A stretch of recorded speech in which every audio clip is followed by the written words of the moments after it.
Assalomu alaykum. Sizda ham qimmat og'ir kilogramm 6 kilogacha go'sht qilayotgan tovuq xo'rozlaringizni jo'jalari ochib chiqdimi? Siz ham qiziqasizmi tovuq boqishga? Mana bunaqa jo'jalar ochirishgachi? Qiziqsangiz albatta obuna bo'ling, like bosing. To'liq videolarimizni YouTube kanalida ko'ring. Instagram, Facebook, TikTokda ham mana bunday jo'jalarni tomosha qilsangiz bo'ladi. Qo'yib boramiz.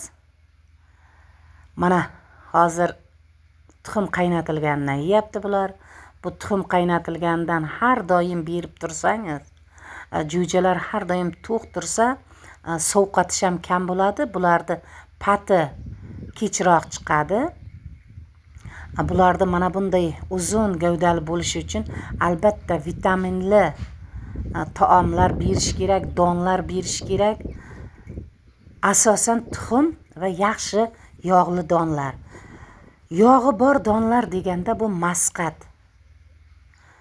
Ko'pincha mosh bering, issiq bo'ladi, bular sovqotmaydi. Har xil aralashmalardan ham bering. Tovuqni har qanday turi bu issiq sevar. Ko'ryapsizmi, quyoshga tovlanayapti. U kulangi bo'ladimi, pataki bo'ladimi, yaponchami, hammasi ham issiq sevar parrandalar.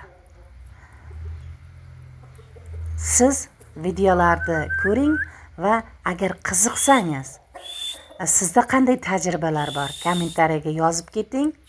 Sizda ham tovuqlaringiz bormi? Qanaqa turlaridan boqasiz? Kulangi, koreyskilarga qiziqasizmi? Yo afg'on zotiga qiziqasizmi? Siz nimalar berib boqasiz jo'jalaringizni?